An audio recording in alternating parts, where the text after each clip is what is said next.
Bismillahirrahmanirrahim. Assalamualaikum warahmatullahi wabarakatuh. Semoga kita semua dalam keadaan sehat, di rumah bersama keluarga. Baik, hari ini kita akan membahas tentang P3K, pertolongan pertama pada kecelakaan. Untuk itu, mari kita saksikan video yang Bapak akan sajikan.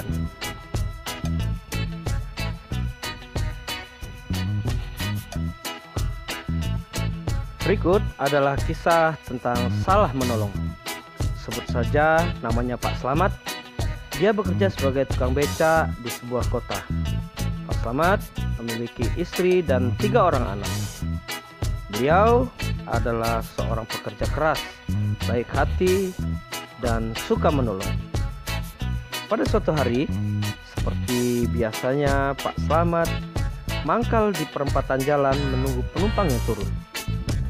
Dia selalu berharap hari ini mendapat rezeki yang banyak, mengingat anaknya yang masih sekolah dan kebutuhan yang semakin meningkat. Matanya selalu waspada, barangkali ada orang yang memanggil untuk diantar ke suatu tempat. Tiba-tiba terdengar suara brak. Ternyata terjadi insiden kecelakaan.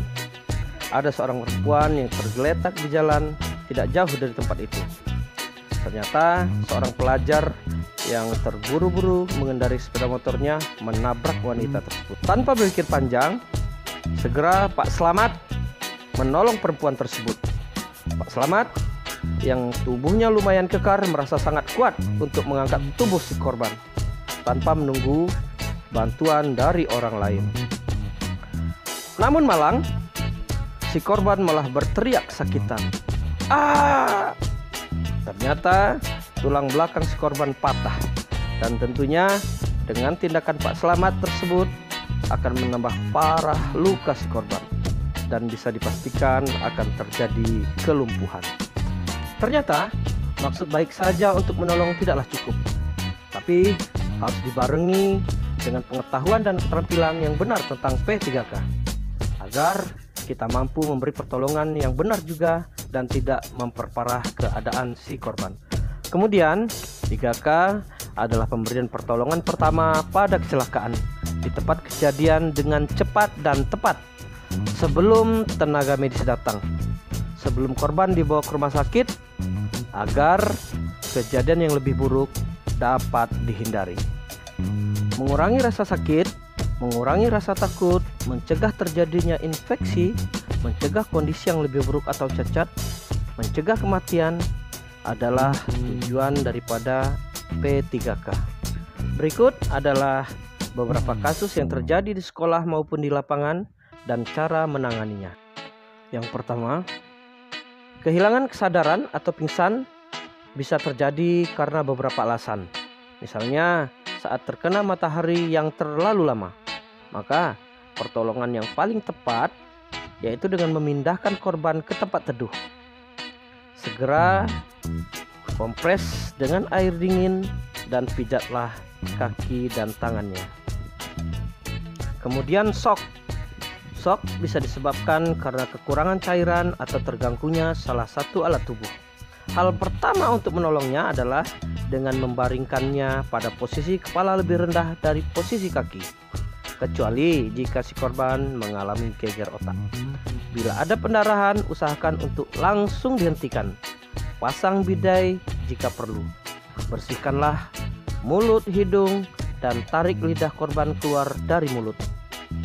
Kemudian kaki kesleo.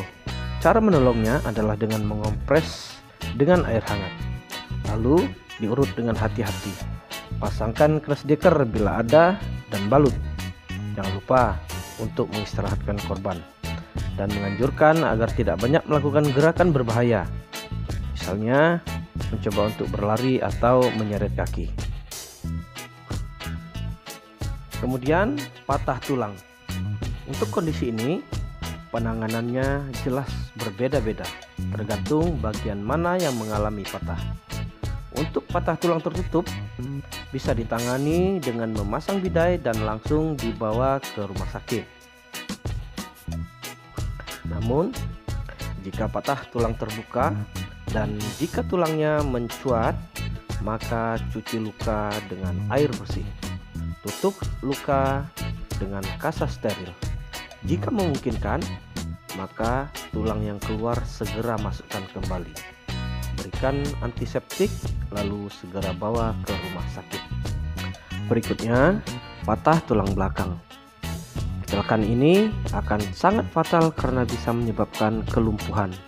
Tentu jika salah penanganannya. Untuk menanganinya, baringkan korban di tempat datar, lalu segera hubungi ambulans. Hal yang sama juga dilakukan untuk menangani patah tulang panggul. Patah tulang bisa sangat berbahaya jika tidak tahu cara menanganinya. Untuk itu, jangan mencoba untuk melakukan improvisasi jika tidak memiliki pengetahuan yang cukup dalam hal ini. Oke, kita lanjut ke mountain sickness. Maaf kalau dalam pengucapannya Bapak kurang oke. Maklum, mungkin banyak makan belacan. Penyakit gunung ini bisa terjadi lantaran korban mengalami hipotermia. Pertolongan yang bisa dilakukan adalah dengan menambah suhu atau kehangatan untuk korban. Berikan minuman hangat. Salurkan panas tubuh dengan pelukan. Beri pakaian tambahan seperti selimut tebal dan baringkan sambil menyuruhnya untuk melakukan gerakan ringan seperti membuka atau menutup telapak tangan. Demikian rangkuman materi P3K yang wajib untuk kita ketahui. Semoga bermanfaat. Pelajarilah dengan baik karena akan berguna untuk membantu sesama dan demi keselamatan umat manusia. Pesan Bapak, terus belajar, perkaya dirimu dengan pengetahuan baru setiap hari, karena kamu adalah pemegang estafet kepemimpinan bangsa. Terima kasih. Assalamualaikum warahmatullahi wabarakatuh.